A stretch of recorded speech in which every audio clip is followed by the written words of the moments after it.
En los dos anteriores episodios de Talento Live estuvimos haciendo un previo al 22º Congreso Nacional de Gestión Humana. En este episodio continuamos con el Congreso en sí. Estamos ya en el evento y vamos a estar hablando con algunos de los ponentes, mirando cómo fue el evento, quiénes fueron las empresas que vinieron a presentar sus productos y en general vamos a tener temas muy interesantes. Por ejemplo, tenemos una entrevista con uno de los ponentes hablando sobre analítica de talento humano. Yo soy Juan David Botero, soy el CEO de Talento Cloud y desde nuestro stand en el Congreso los invito a que en esta edición de Talento Live hagamos un recorrido de lo que fue el 22º Congreso Nacional de Gestión Humana organizado por ACRIP. Bienvenidos.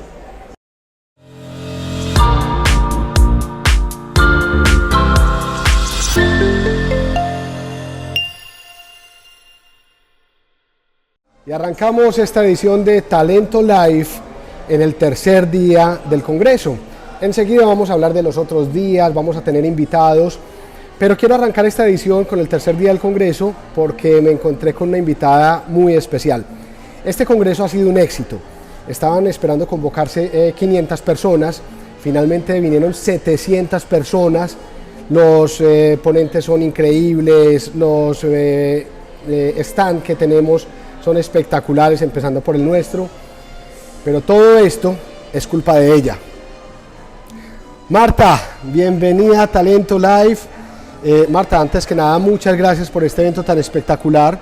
Marta no es la organizadora, no es la persona que ha estado haciendo cada cosa día a día, seguramente ha estado muy involucrada, pero Marta es la fundadora de ACRIP. En 1975, Marta, bienvenida, ¿cómo estás? Muchísimas gracias, muy agradecida contigo, con ustedes, por esta ocasión de enviar un saludo a todos los que tengan acceso a esta entrevista. Muy bien. Marta, yo quiero arrancar por preguntarte cómo en 1975 alguien piensa en temas relacionados con talento humano, en esa época me imagino que cosas laborales, pero es que en esa época yo no había nacido y realmente en lo que yo he vivido, en la preocupación por talento humano no ha sido una cosa de hace mucho tiempo. Cuéntanos cómo fue ese inicio de ACRIP. Encantada por esta oportunidad de compartir con ustedes el nacimiento de ACRIP, muy recién graduada de abogada. Tuve acceso al manejo de relaciones industriales, como así se llamaban, de una empresa en Bogotá. Y me pareció que si yo iba a trabajar en ese sector, lo que debía hacer era vincularme con alguna asociación que manejara esos temas. Me enteré de una asociación de administradores de personal. Me inscribí y empecé a asistir a sus reuniones. Encontré que allí se manejaba básicamente lo concerniente a nómina. Entonces era la parte fundamental de la administración de personal. Y mis colegas, todos absolutamente encantadores, pues naturalmente que eran contadores. Empecé a pensar en la importancia de transformar esa asociación que ya traía una trayectoria que venía del año 1967 en una asociación que luchara por la profesionalización del área de relaciones industriales, como se llamaba en ese entonces. Y así concebí la idea y encontré un grupo de personas que acogieron la idea y entonces hicimos los nuevos estatutos con esos objetivos y así arrancó ACRIP en 1975. Increíble, felicitaciones por esa visión, felicitaciones por arrancar todo esto que hoy en día nos tiene acá. Marta, ¿cómo has visto el evento? Marta, hay una anécdota muy interesante y te lo voy a preguntar. ¿Tú a qué te dedicas? Yo soy docente investigadora. Continúo mi tarea docente después de haber cumplido todas las etapas que se pueden cumplir como abogada, como asesora, como consultora, como litigante, es decir, no se ha quedado espacio que yo no haya trasegado dentro del ejercicio de mi profesión, pero encontré que realmente esta parte de la investigación y de la docencia me permitían transmitir todos los conocimientos y toda la experiencia que durante tantos años he adquirido. Pero además soy congresista. Quiere decir no de ningún partido político, sino que no me pierdo ni un congreso, bien sea como asistente, como organizadora, porque organizo 1000 congresos, como expositora, porque me invitan nacional e internacionalmente a muchísimas partes. Entonces, aquí me tienen como congresista. Y estamos felices de tenerte acá como congresista. Muchísimas gracias, pero he tenido una gran satisfacción en este congreso y es precisamente la materialización de los objetivos de ACRIP, esta profesionalización del área de gestión humana se ha logrado y hoy el conglomerado de quienes se dedican a esta actividad es un interdisciplinario absolutamente enriquecedor al talento humano. Y este evento ha sido maravilloso porque habiendo yo participado en la organización de muchos, haber asistido a todos, encuentro que se cambió el esquema. Un esquema con una metodología nueva, con unos temas muy actuales, muy del momento, con una enorme visión hacia el futuro, un futuro un tanto incierto porque el mundo nos ha cambiado. Ha habido 3 hechos históricos recientes que han transformado el mundo. Me refiero a la gran crisis económica de 2008, la revolución 4.0 que nos enfrentó al mundo de la tecnología. No nos estábamos adaptando a ese mundo nuevo de la tecnología cuando viene esta pandemia que nos cambió completamente la vida. Ha sido un reto hacia el futuro, una transformación del trabajo, de las formas de realizarlos y un gran reto que tenemos que seguir asumiendo porque la formación necesariamente para esta época nueva, para este enfrentamiento a la tecnología nos indica que hay un camino tortuoso por cumplir, pero es un gran reto. El Congreso ha tenido una metodología estupenda y además seleccionó para los temas personas supremamente apropiadas que han hecho un manejo extraordinario de la temática y la modalidad de los debates. He estado realmente encantada. Marta, es un placer tenerte con nosotros. Hiciste un excelente resumen del Congreso, es exactamente lo que yo he visto en el Congreso y de verdad que ha sido un Congreso muy enriquecedor.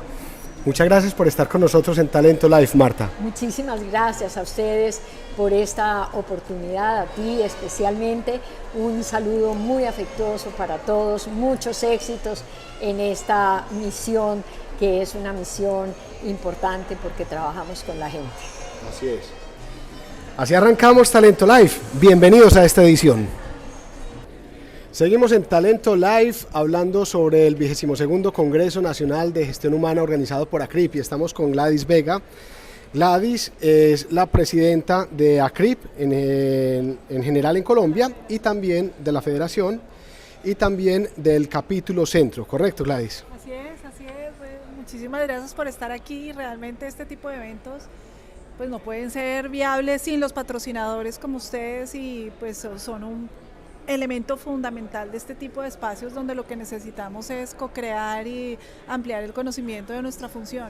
Muchísimas gracias. Muchas gracias a ti por este espacio. Gladys, hablemos un poquito sobre el Congreso. Pues el Congreso está muy orientado a todos los nuevos paradigmas que han surgido de trabajo, de todo lo que está pasando en el mundo. Desde tu punto de vista, cuando se arman este tipo de eventos, siempre hay dos roles. Uno es el de organizador, pero el otro también es el de asistente, donde uno dice, ve qué chévere, yo tengo muchas ganas de escuchar esta conferencia, de ver esto. Desde tu punto de vista, ¿cuál es de pronto esa temática particular que más te llama la atención a nivel personal del evento? Mire, en general yo creo que, primero, de verdad el rol de recursos humanos nos exige estar intencionados a crecer, estar intencionados a aprender, a la divergencia, a abrir los elementos y todos los canales para aprender. En particular, te tengo que decir que cuando revisé la agenda, dos elementos que creo que son fundamentales. Sin duda, la perspectiva de sostenibilidad siempre en el centro. Creo profundamente que las personas y el talento de recursos humanos tienen que especializarse en sostenibilidad, tienen que apropiar este discurso, y no desde una perspectiva neta de responsabilidad social, sino desde una perspectiva mucho más amplia de gobierno social y por supuesto de temas ambientales. O sea, tenemos que empezar a apropiar ese discurso. Otro elemento muy importante es que los líderes de recursos humanos, para que realmente podamos ser partners de negocio, para que realmente podamos habilitar que no se trate del nombre de un cargo, sino que se trate realmente de poner en acción la responsabilidad de ser socio de negocio, tiene una gran implicación, y es ser advisor de la organización para diseñar la organización que requiere el negocio. Muy bien. Ese es uno de los grandes elementos. Ese es la temática del gran bloque de hoy en la tarde de la primera jornada precisamente, y con la invitación que nos inspira en la primera conferencia Mark.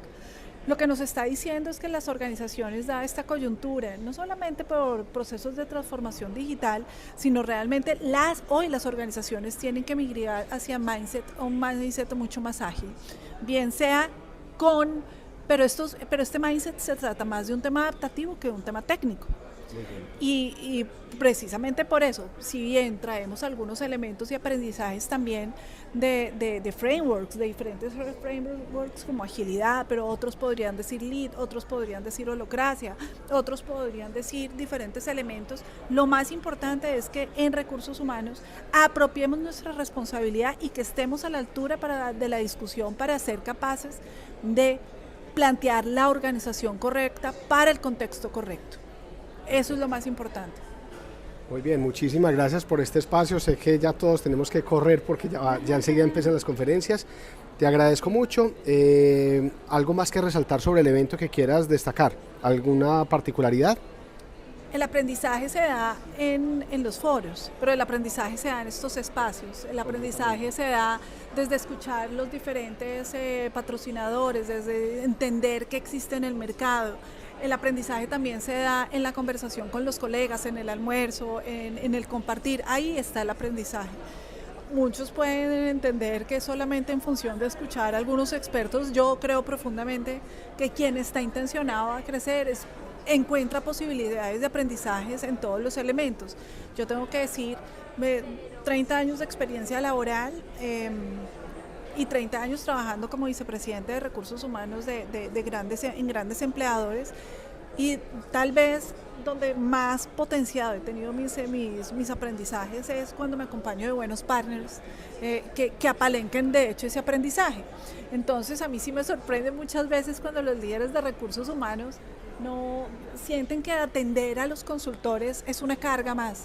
Yo lo veo, yo realmente lo siento muy diferente. Hoy yo soy consultora también, pero esta línea de pensamiento la llevo teniendo hace muchos años, porque ahí, entendiendo qué es lo que está pasando en el mercado, qué se está movilizando, dónde está el conocimiento, es que se generan también los cambios y los escalamientos en las organizaciones.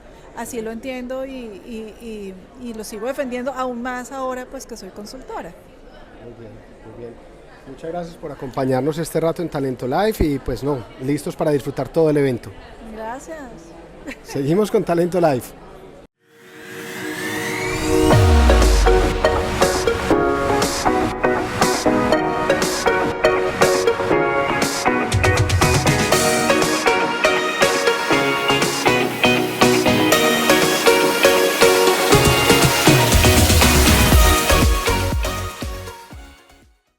En el marco del 22º Congreso Nacional de Gestión Humana estamos con Ramiro Blázquez, él es experto en analítica y viene a nuestro congreso pues a hablar de analítica orientada a gestión humana. Ramiro, bienvenido, muchas gracias por acompañarnos en Talento Live. Muchísimas gracias y gracias por este espacio. Muy bien. Bueno, Ramiro, dentro de todo lo que tú has trabajado en temas de analítica, cuéntanos un poco de cuál ha sido el enfoque, cuál ha sido la experiencia, qué has hecho con diferentes empresas, datos de pronto de casos particulares interesantes que nos puedas compartir. Bien, encantado. Mira, la verdad que una de las grandes cosas que rescato del uso de la analítica es cómo tiene un poder transformador en el modelo de gestión, rompiendo paradigmas y cambiando la manera en la que las personas creen que suceden algunas cosas, cuando en realidad las cosas están sucediendo de una manera contraria a la que uno imagina. Yo creo que los paradigmas, ¿no?, nos condicionan la manera de gestionar. Yo tomo decisiones en función de la manera en la que creo que son las cosas, y los datos nos ayudan a ver la realidad pudiendo recopilar información de comportamiento humano, pero contemplando el todo, no solamente la poca evidencia que el ojo humano o la experiencia que podemos tener como personas podemos recopilar. En este sentido, la analítica te ayuda a ver, digamos, cuáles son los patrones ocultos del comportamiento de las personas en distintos contextos. La verdad que en esta experiencia que tengo en estos años trabajando, aplicando analítica, tuve la oportunidad de ayudar a algunas compañías a entender cuáles son los patrones predominantes del comportamiento de la renuncia de sus colaboradores y entender cómo esta renuncia afecta el negocio, y entonces convertir estos indicadores, por ejemplo, y entendiendo estos patrones en insight o en acciones concretas que el management puede tomar para mejorar la experiencia del colaborador, reducir la rotación e impactar positivamente al negocio. Ejemplos como este he tenido la oportunidad de llevarlos también al ámbito del desempeño, cómo elevar el desempeño e impactar positivamente al negocio, o reducir el ausentismo, o recientemente incluso, por ejemplo, entender el contexto que favorece la existencia de accidentes en las personas. Muy bien, perfecto. Desde el punto de vista tuyo, entonces, el gran poder de la analítica es ayudarnos a tomar decisiones correctas, no basado en lo que nosotros creemos que pasa, sino que en lo que realmente ocurre. Exactamente. Mira, te pongo un ejemplo concreto. Tuve la oportunidad de trabajar con una compañía que tenía altos índices de rotación. Y dentro de sus paradigmas había varios paradigmas. Uno de ellos era que la educación o la capacitación que se le ofrecía a los colaboradores tenía cierta injerencia en el comportamiento de la renuncia. Pero básicamente este tipo de creencias uno las construye en base a lo que observa. Pero es difícil convertir lo que observo en una decisión. ¿Cuándo le debería dar una capacitación? ¿En qué momento? ¿Cuántas capacitaciones debería darle? Porque yo puedo creer que la capacitación es buena para retener en algún tipo de colaborador, pero ¿cómo calibro mi decisión? La analítica en este contexto ayudó a calibrar y a afirmar cierto paradigma. El paradigma era cierto. La capacitación funciona como un elemento de retención, pero los datos permiten ver que un exceso de capacitación produce un comportamiento de renuncia y una ausencia de capacitación produce un comportamiento de renuncia. En concreto, lo que los datos nos permitieron observar es que los colaboradores que ingresaban a la compañía durante los primeros 3 meses necesitaban tener un promedio de 4 a 6 capacitaciones durante los primeros 3 meses para permanecer por debajo del 50% del riesgo de renuncia. Al siguiente periodo de 3 meses no necesitaban otras 4 o 6, sino simplemente otras 2 capacitaciones más eran suficientes para mantenerlo por debajo de un riesgo de renuncia del 50%. Y en el segundo semestre, es decir, completando el año, con otras 2 capacitaciones más, se podía mantener al colaborador por debajo del 50% del riesgo de renuncia. Por lo tanto, este análisis lo que permite es darse vuelta y convertir la interpretación de los datos en una estrategia de capacitación que tenga sentido con los objetivos de la compañía, pero también con la experiencia del colaborador y con los resultados que buscamos lograr. Claro. Con lo cual mejoramos la experiencia, entregamos aquello que el colaborador realmente está valorando, y esto lo podemos interpretar desde los datos. Bajamos el comportamiento de renuncia, quiere decir que la gente elige quedarse más tiempo con nosotros, y gracias a eso mejoramos los resultados de venta. Muy bien. Respecto a esas situaciones de toma de decisiones basadas en el interés de hacer que las personas disminuyan índices de rotación, tú tenías otro caso que hablábamos fuera de cámaras que me gustó mucho, me gustaría que nos los compartieras, que tenía que ver con las renuncias por el tiempo de trabajo que se le entregaba a la persona, donde había un paradigma. Cuéntanos un poco de esa experiencia. Buenísimo. Ahí yo te había compartido un paradigma que era inverso. La organización pensaba que las personas que más tiempo trabajaban en cantidad de horas eran personas que sufrían de burnout, sufrían de desgaste, y entonces empezó a desarrollar, y particularmente era un modelo de compañía que contrata muchos jóvenes, y además pesaba el paradigma de que los jóvenes quieren trabajar poco. Por lo tanto, desde el paradigma, yo estoy condicionado a tomar decisiones en función de mi creencia. Lo que hizo la organización fue empezar a promover un sistema de contratos de pocas horas de trabajo, ofreciendo la posibilidad de que el público joven complemente estudio y trabajo. Desde la lógica, desde la interpretación del sentido común, uno diría, qué buena decisión, claro. Pero desde los datos lo que se pudo descubrir es que en realidad ese comportamiento era exactamente inverso. Descubrimos varias cosas. Primero, que las personas que trabajaban mayor cantidad de horas renunciaban menos. Por lo tanto, lo primero que pensamos es, ok, detrás de esto seguro hay un factor económico, es decir, la gente quiere trabajar más horas porque gana más dinero, por lo tanto, claro, tiene sentido, renuncia menos el que gana más dinero.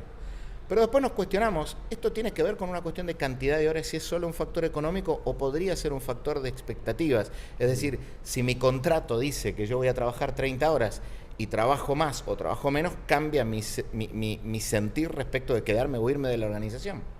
Y entonces hicimos este análisis tratando de entender si había personas que trabajaban más o personas que trabajaban menos que lo que decía su contrato, cuál era el comportamiento predominante respecto de quedarse o irse de la compañía. Y descubrimos que era un tema de expectativas, mucho más que solo la cantidad de horas. Las personas que trabajaban la misma cantidad de horas que decía su contrato tenían 50% o menos del riesgo de renuncia. Y aquellos que trabajaban menos horas que lo que dice su contrato tenían un riesgo de renuncia superior. Por lo tanto, lo que quedaba en evidencia desde los datos es que había como un contrato simbólico desde el punto de vista de las expectativas que seteaba lo que el colaborador espera recibir en términos de cantidad de trabajo y retribución, y si eso no era cumplido, se generaba una sensación de inseguridad que motivaba a la salida de los colaboradores. Después sobre eso hicimos un doble clic para entender si todos los colaboradores tenían este mismo comportamiento, y de hecho pudimos descubrir con mucha más claridad que aquellos que habían firmado contratos largos, de muchas cantidades de horas, digamos, no largos en tiempo, sino muchas horas semanales, eran personas que se veían favorecidas en el comportamiento si trabajaban más horas que lo que dice su contrato. Con lo cual había un beneficio, lo percibían como algo bueno, porque las personas que firman un contrato esperan, de muchas horas, esperan encontrar en el trabajo una fuente de ingresos principal, mi principal ingreso. Por lo tanto, si me das más, es más valioso para mí. Pero aquel que había firmado un contrato corto y era una persona que tenía expectativas de trabajar poco porque seguramente vino buscando un complemento, vino buscando trabajo y estudio, o tengo dos trabajos, si le hacían trabajar más horas, renunciaba más. Muy bien. Y esto permitió convertir esto en un insight concreto, accionable, de cara a cómo tomar decisiones en los líderes de negocio de manera simple. ¿Cuántas capacitaciones te doy cuando recién ingresas a la compañía? ¿Y cuántas horas debería hacerte trabajar por semana en función de las características de tu contrato? Dos variables muy simples de gestionar, sin cambiar radicalmente la cultura organizacional, pero que ayudan a reducir la rotación. Muy bien. Ramiro, muchísimas gracias por este rato, por placer. todos estos conocimientos que compartes, y pues ansioso de verte en el Congreso. Muchas gracias, nos vemos. Muchísimas gracias. Seguimos en Talento Live.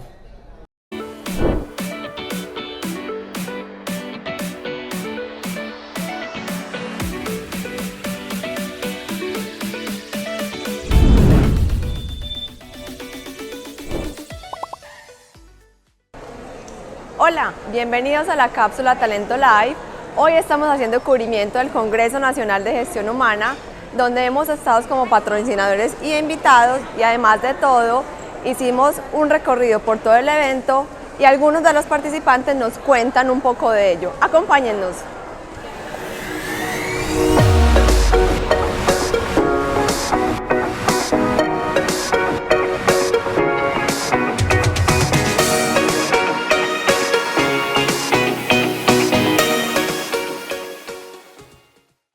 Hola, yo soy David Lasman, gerente de Sistel. En Sistel, desde hace 23 años estamos trabajando el tema de formación virtual corporativa, básicamente con 3 niveles. Apoyamos a las empresas a montar sus aulas virtuales, sus escuelas corporativas y sus universidades corporativas. proveemos la plataforma, proveemos el acompañamiento, pero además apoyamos a las empresas en construir el contenido. Tenemos más de 150 cursos listos para usar, que son genéricos, pero lo que más ofrecemos o lo que más sabemos hacer es desarrollar material de formación a la medida, en muchos formatos. Por ejemplo, para el Congreso de ACRIP trajimos las gafas que se inventaron desde Google para poder, desde la plataforma, cargar videos 360 grados, en los que el colaborador ponga su celular, la compañía ofrezca estas gafas que podemos brandear de acuerdo a la campaña, al proyecto, y el colaborador puede ver el universo virtual o real, porque podemos grabar videos reales 360 grados, y la compañía sigue teniendo control del proceso para saber quiénes lo abrieron, hasta dónde llegaron, en qué fecha, desde qué dispositivo. Nos ha ido muy bien en la feria y para adelante.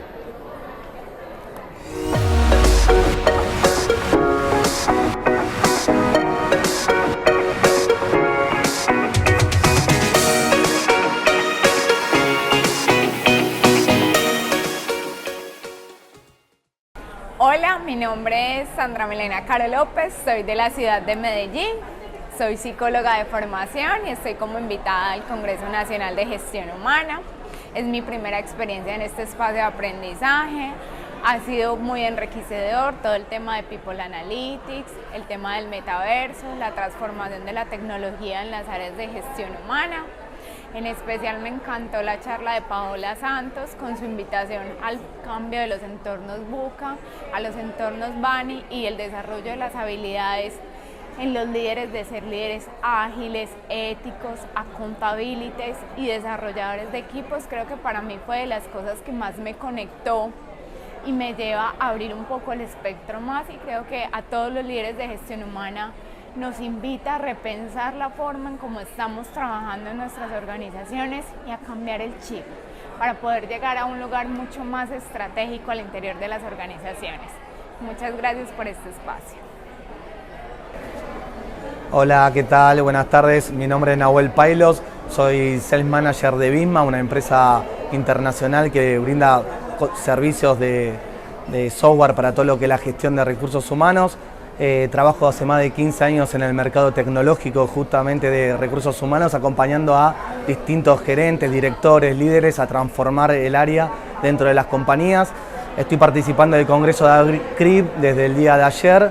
He participado en distintas conferencias, principalmente la que más me gustó a mí en lo particular fue la de Marc Vidal, que fue la apertura.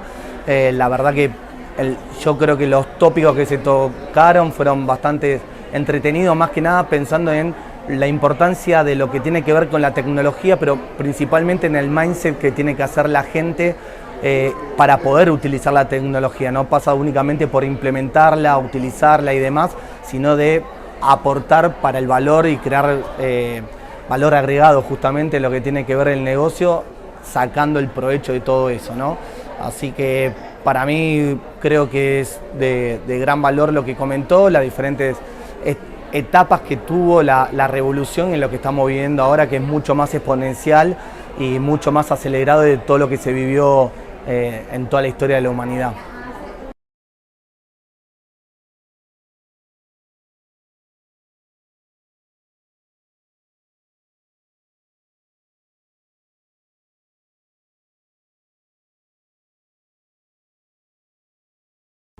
Seguimos en esta edición de Talento Live desde el Congreso y en este momento estoy con Facundo Malde. Facundo trabaja en Yara Internacional. Él es el director de gestión humana para Latinoamérica. Para los que no conocen muy bien el tema de Yara, qué es lo que hace esta compañía, ellos producen fertilizantes, son una compañía muy grande con presencia en más de 61 países, o en 61 países. Y lo menciono porque esto es relevante en cuanto al volumen de personal que manejan y lo que tiene que ver con todo el nivel de las políticas que tienen. Ellos tienen desde su ADN muy incrustado todo el tema de equidad, de inclusión. Es muy interesante porque ellos son los que producen el alimento para el mundo, son de la cadena de producción de alimentos. Bueno, sin más introducción, lo último que quiero mencionar es que Facundo el año pasado fue galardonado y reconocido como uno de los 100 gerentes más exitosos de Colombia por la revista Gerente. Facundo, ya paro de hablar, bienvenido a Talento Live, ¿cómo estás? Muchas gracias, Juan David, muy bien y muy contento de estar acá en el Congreso con todos estos fabulosos colegas. Muy bien, muchas gracias, el Congreso ha sido genial, ha sido espectacular. Gracias.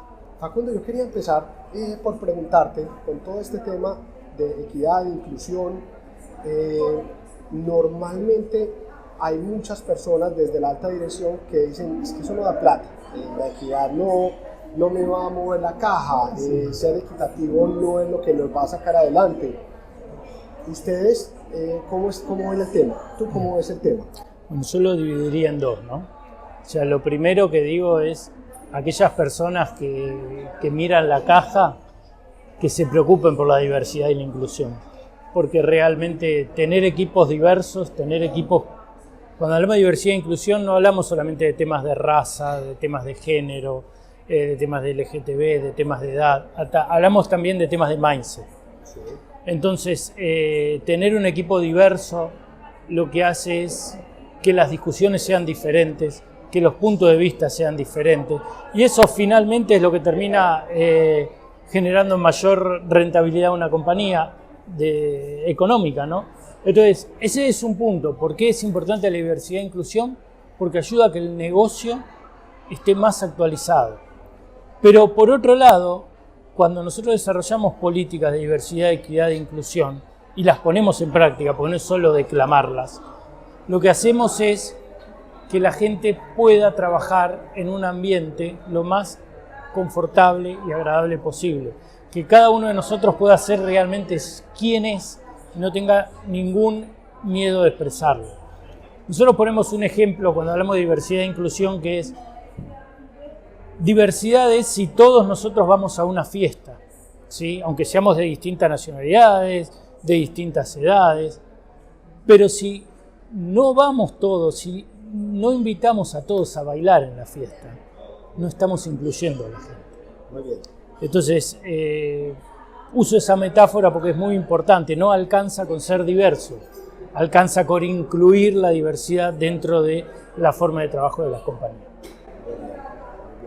Válido, el enriquecimiento que genera la diversidad es importante y finalmente mueve la caja. Totalmente. Perfecto.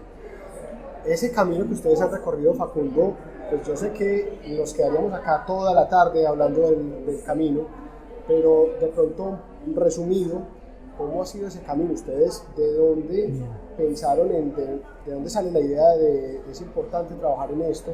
¿Y cómo ha sido el camino de implementar toda esa inclusión? Bien, bueno, es importante por lo que te decía antes, porque asegura mayor rentabilidad al negocio y también porque las personas están más cómodas trabajando en la compañía.